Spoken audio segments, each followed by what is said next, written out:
नमस्कार मेरे प्यारे विद्यार्थियों। मैं नीरज सिंह राजावत हमारे नक्षत्र एजुकेशन के ऑनलाइन मंच पर आपका तहे दिल से हार्दिक स्वागत करता हूं। मैं लेकर आया हूं आपके लिए वस्तुनिष्ठ प्रश्नों की श्रृंखला जो आपके लिए महत्वपूर्ण और उपयोगी हो सकती है। और आज हम चर्चा करने वाले राजस्थान की प्राचीन सभ्यताओं के बारे में। अब हम चलते हैं हमारे पहले प्रश्न की ओर। कालीबंगा सभ्यता की खोज किसने की? कालीबंगा सभ्यता की खोज किसने की? ए. अमलानंद घोष ने, बी. पंडित अक्षय कीर्ति व्यास ने, सी. दयाराम साहनी ने, या फिर डी. वीरेंद्रनाथ मिश्र ने। तो इसका उत्तर होगा ए. अमलानंद घोष ने। अब चलते हैं हमारे अगले प्रश्न की ओर। पुरातात्विक स्थल बागोर स्थित है। पुरातात्विक स्थल बागोर स्थित है। ए. कोठारी नदी पर, बी. गंभीरी नदी पर, सी. लूनी नदी पर, या फिर डी. माई नदी पर। तो हमारा इसका उत्तर होगा ए. कोठारी नदी पर। अब चलते हैं हम हमारे तीसरे प्रश्न की ओर। प्रागैतिहासिक काल की बागोर सभ्यता के अवशेष कोठारी नदी के तट पर किस स्थान से प्राप्त हुए हैं? प्रागैतिहासिक काल की बागोर सभ्यता के अवशेष कोठारी नदी के तट पर किस स्थान से प्राप्त हुए हैं? ए. दौसा, बी. भीलवाड़ा, सी. झालावाड़ और डी. प्रतापगढ़। तो हमारा इसका उत्तर होगा बी. भीलवाड़ा। अब चलते हैं हम हमारे अगले प्रश्न की ओर। राजस्थान में किस स्थल से पुरा पाषाण कालीन उपकरण उपलब्ध हुए हैं? राजस्थान में किस स्थल से पुरा पाषाण कालीन उपकरण उपलब्ध हुए हैं? ए. बागोर, बी. बेराट, सी. हनुमानगढ़, या फिर डी. सीकर। तो इसका जो उत्तर है वह ए. बागोर। अब चलते हैं हम हमारे अगले प्रश्न की ओर। राजस्थान में किस शहर को ताम्र नगरी कहते हैं? राजस्थान में किस शहर को ताम्र नगरी कहते हैं? ए. बूंदी, बी. खेतड़ी, सी. बाड़मेर, या फिर डी. टोंक। तो इसका उत्तर है बी. खेतड़ी। अब चलते हैं अगले प्रश्न की ओर। सिंधु घाटी सभ्यता का कौन सा स्थल राजस्थान में स्थित है? सिंधु घाटी सभ्यता का कौन सा स्थल राजस्थान में स्थित है? ए. कोटतीजी, बी. धोलावीरा, सी. कालीबंगा, या फिर डी. रोजड़। तो हमारा इसका उत्तर होगा सी. कालीबंगा। अब चलते हैं हम हमारे अगले प्रश्न की ओर। हड़प्पा कालीन कालीबंगा शहर स्थित है। हड़प्पा कालीन कालीबंगा शहर स्थित है। ए. पाकिस्तान में, बी. हरियाणा में, सी. राजस्थान में, या फिर डी. गुजरात में। तो इसका उत्तर होगा सी. राजस्थान में।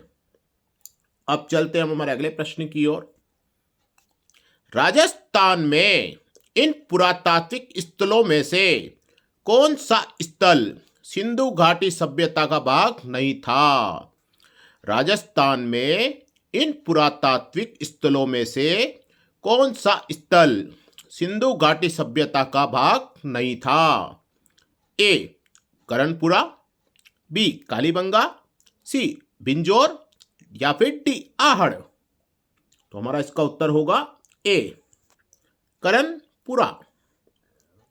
अब चलते हैं हम हमारे अगले प्रश्न की ओर। कौन सा पुरातात्विक स्थल अपने जिले से सही सुमेलित है? कौन सा पुरातात्विक स्थल अपने जिले से सही सुमेलित है? ए. कालीबंगा हनुमानगढ़, बी. बागोर भीलवाड़ा, सी. गणेश्वर सीकर, या फिर डी. बेराट उदयपुर। तो हमारा इसका सही उत्तर होगा डी. बेराट उदयपुर। अब चलते हैं हम हमारे अगले प्रश्न की ओर। गणेश्वर सभ्यता किस काल से संबंधित है? गणेश्वर सभ्यता किस काल से संबंधित है? ए. हड़प्पा काल, बी लोह युग, सी कांस्य युग या फिर डी पुरा पाषाण काल। तो इसका उत्तर है सी कांस्य युग। अब चलते हैं हम हमारे अगले प्रश्न की ओर। बेराट में प्रथम उत्खनन किसके नेतृत्व में किया गया था? बेराट में प्रथम उत्खनन किसके नेतृत्व में किया गया था? A R C Agrawal, B D R Bhandarkar, C doctor N R Banerjee या फिर डी दयाराम साहनी।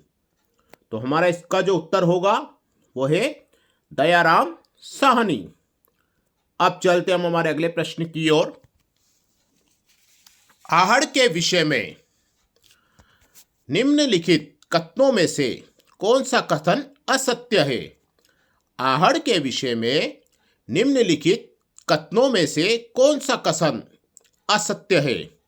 ए आहड़वासी दीवारों एवं नींवों को मजबूत एवं सौंदर्य युक्त बनाने हेतु मिट्टी के क्वार्ट्ज के टुकड़े एवं चिप्स के सम्मिश्रण का प्रयोग करते थे। बी मिट्टी अथवा कच्ची ईंटों से निर्मित भवन अब उपलब्ध नहीं है। सी आवासीय भवनों की नींव ईंटों की होती है। या फिर डी आहड़ के उत्खनन से मानव जीवन के विभिन्न चरणों पर प्रकाश पड़ता है। इसका सही उत्तर होगा बी मिट्टी अथवा कच्ची ईंटों से निर्मित भवन अब उपलब्ध नहीं है।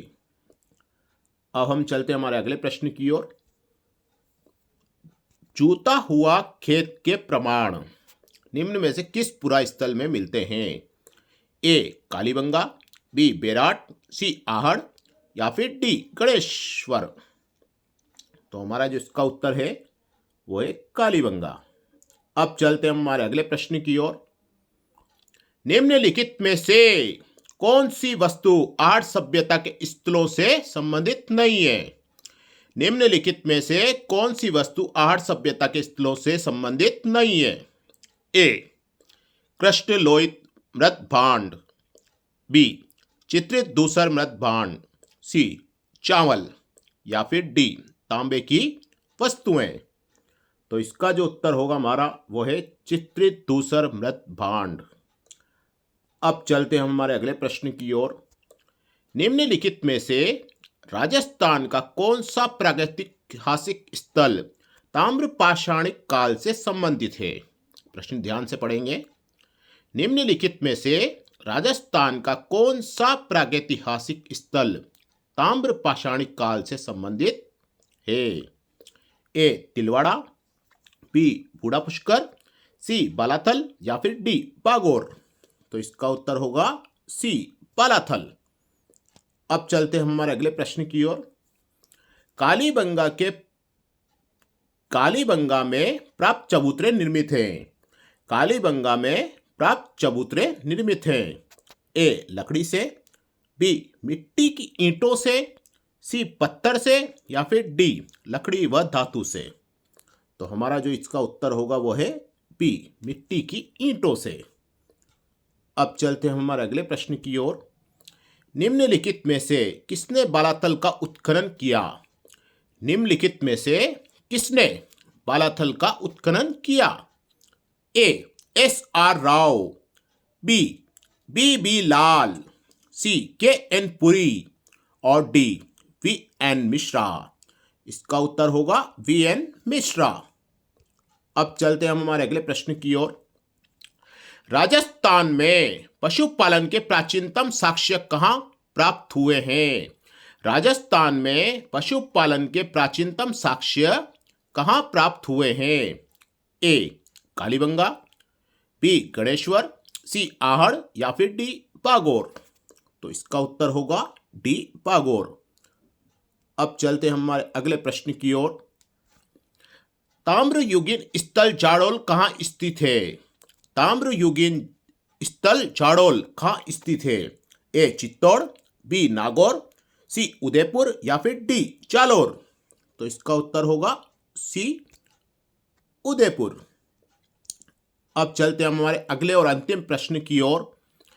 1950 से 53 में 1950 से लेकर 1953 में कालीबंगा के उत्खनन कार्य में जिस पुरातत्ववेत्ता का प्रमुख योगदान रहा वह है A Dayaram Sahni, B John Marshall, C doctor Nilakantha Shastri या फिर डी अमलानंद घोष।